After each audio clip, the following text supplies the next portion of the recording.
আমরা ইনশাআল্লাহ অতীতের মতো ভবিষ্যতেও এটাকে প্রতিহত করার চেষ্টা করব ইনশাআল্লাহ। ইতিমধ্যে নিরাপরাধ যাদেরকে গ্রেফতার করা হয়েছে তাদের সবারকে আমরা সসম্মানে মুক্তি দাবি করছি। ডিটেনশন সেন্টারের নাম দিয়ে অতীতের সেই কালা কানুনকে আবার পুনরুজ্জীবিত করার চেষ্টা এদেশের ছাত্র জনতা আর সফল হতে দিবে না ইনশাআল্লাহ। সংগ্রামী তৌহিদি জনতা, এ পর্যায়ে গুরুত্বপূর্ণ বক্তব্য নিয়ে আসছেন কবি মাহমুদুল হাসান নিজামী।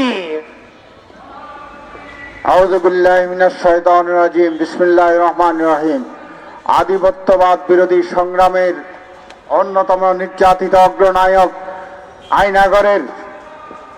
আয়নাগরের যিনি প্রথম নির্যাতিত মুখ সম্মোচন করেছেন কর্নেল হাসিনুর রহমান বীর বিক্রম আমাদের পাশে আছেন শ্রদ্ধেয় ওলামায়ে কেরাম এবং সামনে সাংবাদিক বন্ধুরা এবং যারা আছেন সবাইকে সশ্রদ্ধ সালাম এবং শুভেচ্ছা। আপনারা রাশিয়ান বিপ্লবের ইতিহাস অনেকে হয়তো জানেন না।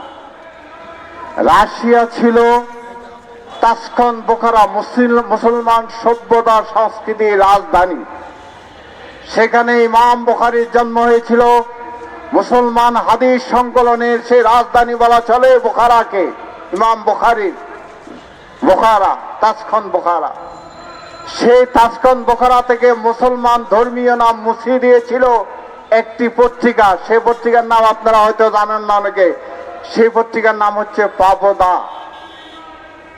পাবদা পত্রিকা দিয়ে মানুষের মন মগজ এইভাবে মুছে নষ্ট করে দেওয়া হয়েছিল, ধর্মহীন করা হয়েছিল যে পরিশেষে মুসলমানরা মুসলমান নাম নিতে ঘৃণা বোধ করত।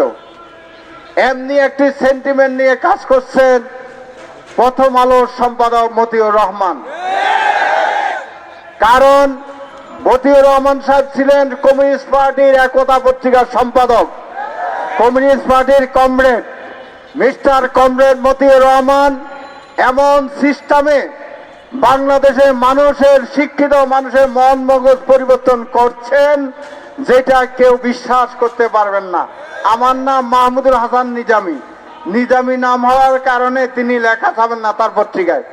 বললেন যে আপনি নিজামী পাল্টান। আমি বললাম আপনার নামের সাথে মতিউর রহমান নিজামী দুই শব্দ আছে, ওগুলো পাল্টান আপনাদের নামের সাথে, আপনার সম্পাদকের নামের সাথে এটা পাল্টান। এত বাম সাম্প্রদায়িক উগ্রবাদ, বাম জঙ্গিবাদের জনক হচ্ছে প্রথম আলো।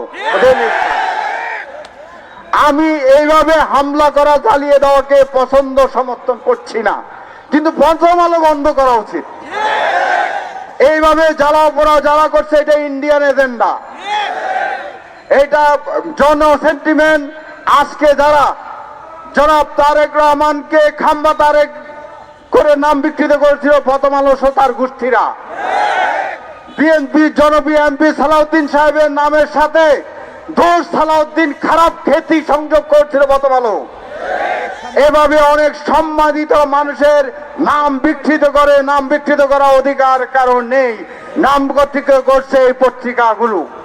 সুতরাং এই পত্রিকাগুলো এখন আমাদের জুলাই বিপ্লবের একটা অংশের ঘাড়ে বহন করে তারা এখন দেশ দরদি হইতে এগুলো আগুন কাণ্ড ঘটিয়ে আলেম ওলামাদেরকে যেভাবে ফ্যাসিস্ট আমলে নির্যাতন করা হয়েছিল, হত্যা করা হয়েছিল, আয়নাঘর বানানো হয়েছিল, গুম করা হয়েছিল, একই সিস্টেমে শুরু করেছে। আপনারা নিশ্চয় জানেন আমার বাসা এখান থেকে উল্টা দিকে। আমি দুইটা পত্রিকার জাতীয় পত্রিকার সম্পাদক। আমার পত্রিকা, নিজের পত্রিকা আছে দৈনিকদের জগতে, ডাকাতি করেছে, লুট করেছে। আমার পত্রিকার মালিকের ভবনে মালিকের বাড়ি ডাকাতি করেছে, ডাকাতি মামলা হয়েছে, কিন্তু তাদেরকে গ্রেফতার করে নাই। সাংবাদিক নামধারী দুষ্কৃতিকারীরা গ্রেফতার করে নাই। কিন্তু একজন আলেমকে আপনি বিচার বিভাগীয় তদন্ত ছাড়া কেন গ্রেফতার করবেন? আগে বিচার বিভাগীয় তদন্ত হতে হবে। এই উস্কানির নেপথ্য নায়ককে তারা কি উস্কানি দিয়েছে? তারা এই দেশকে মুসলমান সেন্টিমেন্টকে, ইসলামী ইতিহাসকে মুছে দেওয়ার কাজ করছে। আমি মাইজভান্ডারি গ্রুপের এক বড় বিশ্বাসের সাথে কথা বললাম, বললো যে আমাদের মাইজভান্ডারি দর্শনের বিজ্ঞাপনও ছাপতে রাজি হয়নি, কালকে বললো, অথচ কাদিয়া নিজে বিজ্ঞাপন ছাপে। সুতরাং সাংবাদিকতার নামে এই অপসাংবাদিকতা, দখল, ডাকাতি, বাণিজ্য, নির্যাতন এবং মানুষকে জন্মহীন করার পায়তারার বিরুদ্ধে আপনাদেরকে সোচ্চার হতে হবে। প্রথম আলো বন্ধ করতে হবে। তবে এইভাবে হামলাকে, জ্বালা পোড়াওকে আমি সমর্থন করি না, যেহেতু আমিও দুইটা পত্রিকার সম্পাদক। সবাইকে শুভেচ্ছা। বাংলাদেশ জিন্দাবাদ। ওলামা জনতা ঐক্য পরিষদ জিন্দাবাদ। নারায়ে তাকবীর। সংগ্রামী তৌহিদি জনতা, এ পর্যায়ে গুরুত্বপূর্ণ আলোচনা নিয়ে আসছেন লেফটেন্যান্ট কর্নেল ফেরদৌস আজিজ।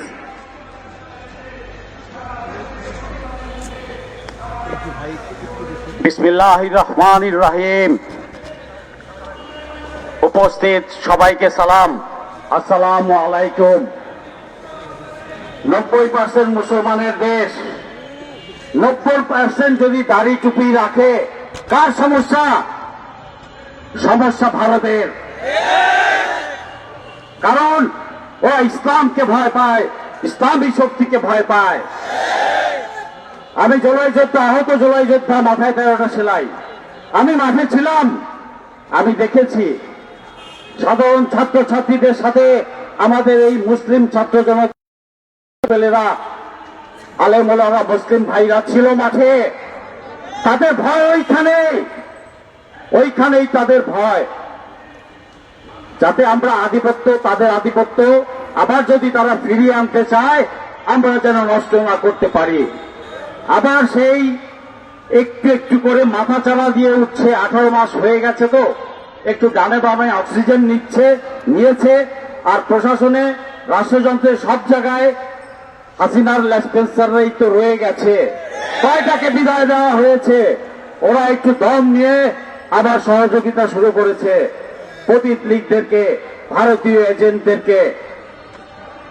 এই প্রথম আলো, প্রথম আলু আর দিল্লি স্টার, আরো দুই একটা আছে।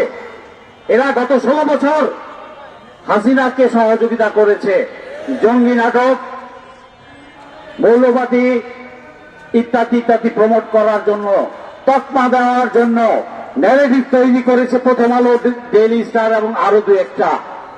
এরা মানুষকে খাওয়াইছে এই ন্যারেটিভ গুলা।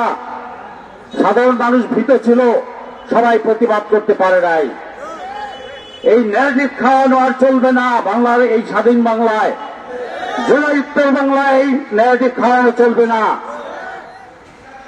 18 কোটি মানুষ, 17 কোটি আমরা মুসলমান, 17 কোটির বেশি, 17.5 কোটি। আর প্রতিটা ঘর থেকে আওয়াজ তুলুন। আওয়াজ তোলা আপনার ইমানি দায়িত্ব। আপনি মাদ্রাসার ছাত্র না হতে পারেন, আপনি আলেম না, আমিও আলেম না, আমি গুনাহগার বান্দা, পাপী বান্দা। বাট মুসলমান তো। আপনি যদি নিজেকে মুসলমান দাবি করেন, এই মাটিতে ইসলাম টিকিয়ে রাখতে হবে।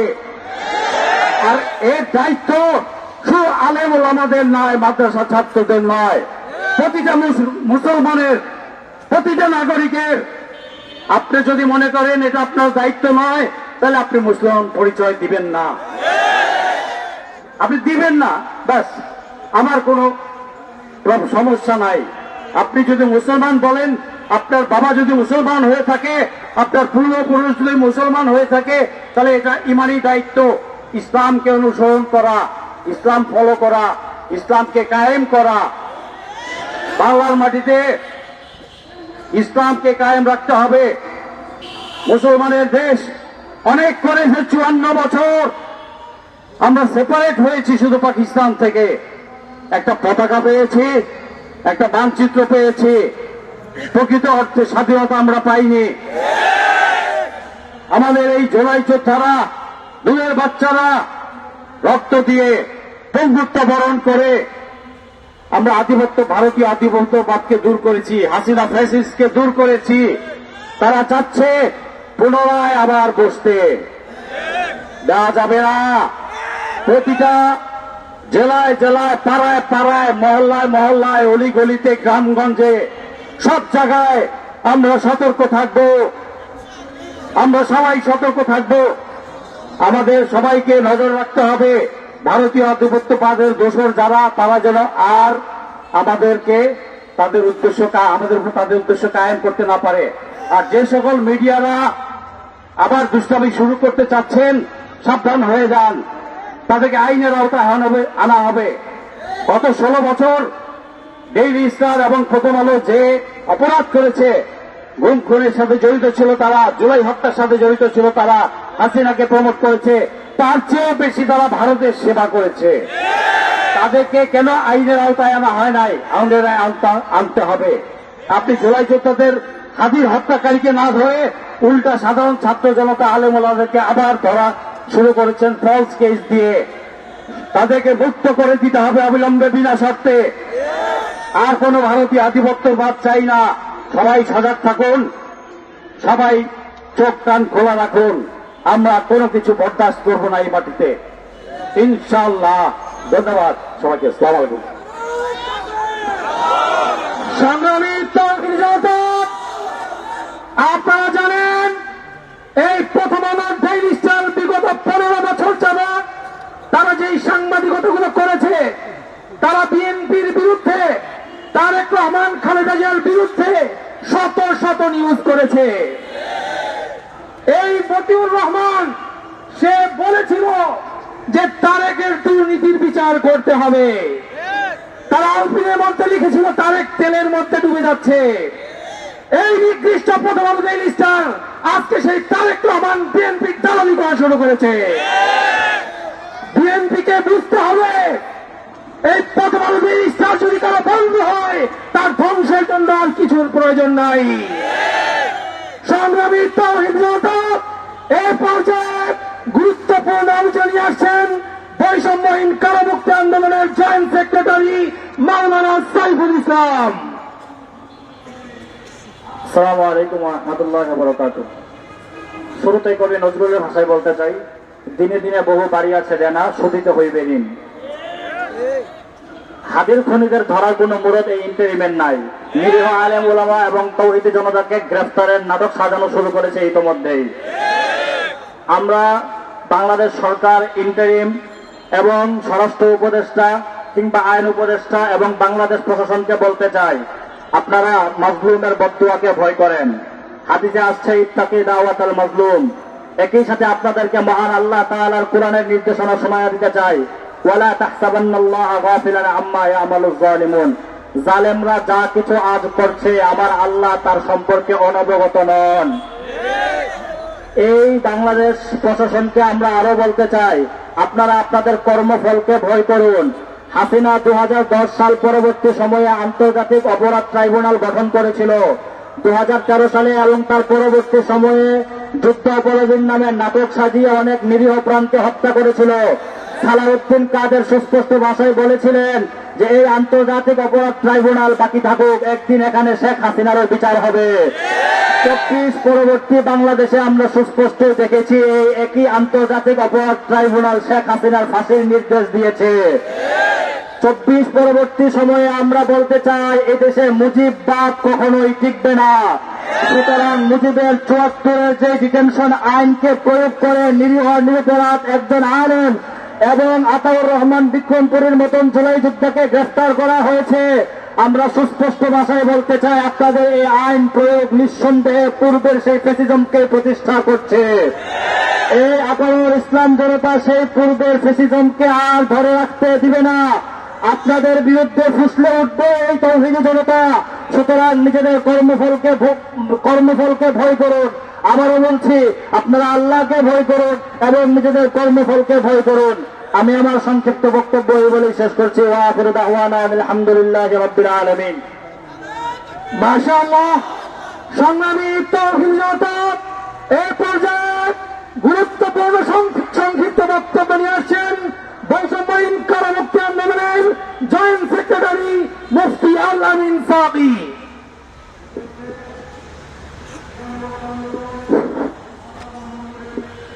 আলহামদুলিল্লাহিল্লাযী ওয়াহদা ওয়াসসালাতু ওয়াসসালামু আলা মান লা নাবিয়্যা বাদা। প্রিয় সংগ্রামী তাওহীদি জনতা, আপনারা জানেন 24 পরবর্তী দেশে নতুন করে ফ্যাসিবাদ ফিরিয়ে আনার চেষ্টা এখন একটি অংশ সরকারের মধ্যে হতে করা হচ্ছে। আমরা স্পষ্ট ওই অংশকে জানিয়ে দিতে চাচ্ছি, এদেশে 2000 মানুষ শহীদ হয়েছেন 24-এ, এদেশে হাজারো মানুষ পঙ্গুত্ব বরণ করেছেন 24-এ, এদেশে হাজারো মা তার সন্তানকে হারিয়েছেন নতুন করে বেশিবাদ আনয়ন করার জন্য নয়। এদেশের ইন্টারিমকে স্পষ্ট প্রশ্ন করছি, উসমান হাদির খুনিকে এখনো না ধরে যারা উসমান হাদির খুনিকে ধরার জন্য বলছেন, সেই আতাউর রহমান বিক্রমকে কেন গ্রেফতার করা হলো? কোন আইনে, কোন বৈধতায় এই আতাউর রহমান বিক্রমপুরীকে গ্রেফতার করা হলো? এই জবাব এই ইন্টারিমকে দিতে হবে। প্রিয় সংগ্রামী বন্ধুগণ, এই আতাউর রহমান বিক্রমপুরী ছিলেন জুলাইয়ের অগ্রগামী সৈনিক। এই ইন্টারিম এই জুলাইয়ের অগ্রগামী সৈনিককে গ্রেফতার করে তারা এই জুলাইয়ের সাথে গ্রেফতারি করেছে। তারা এই আতাউর রহমান বিক্রমপুরীকে গ্রেফতার করে তারা যারা এই জুলাইয়ে শহীদ করেছেন, শহীদ হয়েছেন, সেই শহীদদের সাথে গ্রেফতারি করেছে। আমরা এই জুলাই পরবর্তী সময়ে নতুন করে বেশিরভাগ যারা আন্দোলন করতে চায় তাদেরকে স্পষ্ট হয়ে বলতে চাই, আমরা জুলাই রক্ত দিয়েছি, একবার জুলাই করেছি, এই বেশিরভাগকে দূর করার জন্য দরকার হলে 1000 বারকে জুলাই করব, আমরা 1000 বার জুলাই করব। আমরা স্পষ্টভাবে বলতে চাই, আতাউর রহমান বিক্রমপুরী সহ যাদেরকে কোন বিনা কারণে, বিনা নোটিশে, বিনা অন্যায় গ্রেফতার করা হয়েছে, অনতি বিলম্বে কাল ক্ষেপণ না করে তাদেরকে মুক্তি দিতে হবে, তাদেরকে মুক্তি দিতে হবে, তাদেরকে মুক্তি দিতে হবে। অন্যথায় ভারতীয় আধিপত্যবাদের বিরুদ্ধে আবারও গর্জন উঠাবে এদেশের জনতা, এদেশের মুসলমানরা, এদেশের শিক্ষাবিদরা, এদেশের ব্যবসায়ীরা, সর্বশরীর মানুষরা নতুন করে আবার জুলাইয়ের ডাক দিবে ইনশাআল্লাহ তাআলা। আসসালামু আলাইকুম ওয়া রাহমাতুল্লাহ। সংগ্রামী জনতা, এ পর্যায়ে গুরুত্বপূর্ণ বক্তব্য নিয়ে আসছেন দেশপ্রেমিক মজলুম কর্নেল হাসিনুর রহমান। কর্নেল হাসিনুর রহমান।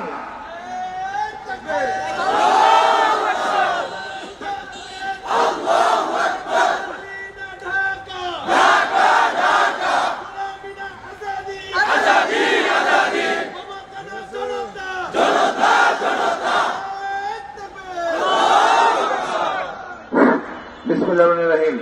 উপস্থিত সবাই আসসালামু আলাইকুম। আমরা বাংলাদেশি একটা রক্তক্ষয়ী যুদ্ধের মাধ্যমে আমরা স্বাধীন হয়েছি। আমাদের গর্ব আছে, অহংকার আছে, থাকার কথা। ভারতের দেশে নাই। আমাদের দেশের বড় সমস্যা হলো সুশীল, আর তার কর্ণধার হলো এই প্রথম আলো, ডেইলি স্টার। এনারা নিজেদেরকে কি মনে করেন জানি না, এনারা মনে করেন দাড়ি টুপি নীতি সম্প্রদায়ের। পরিষ্কার বুঝাই দিতে হবে, আমাদের হাদি মাওলানা ভাষা নেই, এরা মাদ্রাসা ব্যাকগ্রাউন্ডের। আমাদের গর্বের, আমাদের বিডিআর কমিশনের একজন জেনারেল ছিলেন, জেনারেল ফজলু, যে কমিশনের প্রধান ছিলেন, ইনিও মাদ্রাসা ব্যাকগ্রাউন্ডে। তো ছোট করে দেখার কিছু নাই। দেশে তো বিপ্লব হয়, এই বড় লোক আরামে থাকা লোকজন বিপ্লব করেন না, যুদ্ধ করেন না। আপনি দেখেন, একটা জুলাই বিপ্লবে কোনো নেতাদের নাম নাই, তার ছেলেদের নাম নাই। আছে যাত্রাবাড়ির মাদ্রাসা ছাত্রদের, আছে আমজনতা, ফেরিওয়ালা, রিক্সাওয়ালা, সবার 71টাও ছিল তেমন। সুতরাং আমরা নিজেদেরকে ছোট মনে করবো না। প্রথম আলো যদি বাড়াবাড়ি করে, প্রথম আলো নিঃশেষ হয়ে যাবে। প্রথম আলোকে পড়বে না, আমরা পড়া বন্ধ করে দিব। আমরা 90% দেশের 90% মুসলমান। আমরা তাও বলি শান্তপ্রিয়, শান্তভাবে থাকবো। আমরা অন্য ধর্মকে সম্মান করি এবং কাছে রাখি, কোন রকম বিভেদ করি না। আমাদেরকে উস্কানি দিচ্ছে যাতে আমরা কিছুটা করি। আরে ভাই, আগুন লাগালো ঠিক আছে, কে লাগাইলো বলেন না। আপনার ওখানে তো ভিডিও ক্যামেরা থাকার কথা, আপনার এখানে ফায়ার এক্সটিংগুইশার থাকার কথা, সেগুলি কোথায়? আপনার ডিউটি কোথায়? আপনি তো নিজেকে নিরাপদ রাখেন নাই। এখন আপনার 74 ধারা ব্যবহার করতেছেন আওয়ামীদের বিরুদ্ধে। খুব সহজ টার্গেট। আমি মনে করি আমরা সকল আওয়ামী যদি এক হই, ওই সুশীল সব পালায় যাবে, এক ঘর যাবে। আমাদের সময় এখন এক হওয়ার। 54 বছর অনেক ছাড় দিয়েছে এই সুশীলদের উপর ভরসা করে। এরা দেশটাকে বিক্রি করছে টাকা পাচার করে বিদেশে বাড়িঘর বানাইছে, আমাদের কিছুই করে নাই। ডক্টর ইউনূসের উপর আশা ছিল উনি কিছু করবেন, একমাত্র ওনার সাথে আদিল ভাই আছে, আর কেউ নাই, সব বাটপার। খুব লজ্জা লাগে এরা যখন কোনো চাঁদাবাজি বা কোনো অনৈতিক কাজ করে। আশা ছিল এরা 24 ঘন্টা কাজ করবে, সপ্তাহে 7 দিন কাজ করবে, কিছুই করে নাই, কোনো সংস্কার করে নাই। যে আগের মতো নির্বাচন হয় আপনারা আনছেন কেন? আমরা আগের মতো নির্বাচন হচ্ছি, তবে লজ্জার বিষয় হলো আপনি আবার হুজুরদের ধরতেছেন। এটা মোটেও কাম্য না। এরা ধর্মীয় নেতা জনগণকে দিক নির্দেশনা দেয়। আমি মনে করি ফেসিবাদ শেষ হয় নাই, আমাদের আবার সংগঠিত হতে হবে। আমাদের সময় বেঁধে দিতে হবে সরকারকে। আপনি যদি না ছাড়েন আপনার আসলে আপনি থাকতে পারবেন না। আমরা আবার শাহবাগ দখল করব, আমরা সম্পূর্ণ এলাকা দখল করে অকেজ করে দিবে সরকারকে। সকল বিদেশিদের বলবো, দেখেন এরা জালিম ফ্যাসিস্ট, এখনো যায় নাই, আমাদেরকে নিপীড়ন করতেছে। এই ফ্যাসিবাদ চলতে পারে না। ফ্যাসিবাদের জন্য আন্দোলন উচিত ছিল বিপ্লবী সরকার করার, সরকার ব্যর্থ হয়েছে। এবার যদি হয় কিছু বিপ্লবী সরকার হবে, সব কটাকে প্রকাশ্যে জড়ানো হবে, কোনো ছাড় দেব না। বাংলাদেশে ভারতে যারা থাকবে না, ভারত প্রেম বাংলাদেশে চলবে না, আগামী রাজনীতি ভারতের হবে না। আমি আমার সক্রিয়তা নিয়ে চলবো, বন্ধুত্ব করবো আরব দেশের সাথে, পাকিস্তান, চীন, ইরানের সাথে। আমরা সামরিকভাবে শক্তিশালী হবো, দেখি আমাদের যে কারা শক্তিশালী। আমাদের একটা গর্ব, আমরা মারা গেলে শহীদ, এইটাই গেলে সবার ভয়। এই মর্যাদা আল্লাহ আমাদের দিছে, আমরা চেষ্টা করবো, আমরা সবাই হাতি হবো, ইনশাআল্লাহ আমরা বিজয় হবে। এই সরকার বাধ্য হবে, বাধ্য করা হবে। বাংলাদেশ দীর্ঘদেবী হোক, হাদির উপর চেতনা নিয়ে আমরা বেঁচে থাকি। আপনার সবাইকে ধন্যবাদ। আসসালামু আলাইকুম। সংগ্রামী এই পর্যায়ে আমাদের সামনে গুরুত্বপূর্ণ বক্তব্য নিয়ে আসছেন ওলামা জোট ঐক্য পরিষদের প্রেসিডেন্ট মেম্বার, কেন্দ্রীয় সদস্য মুফতি নাজমুল হক সাকিব হাফিজাহুল্লাহ।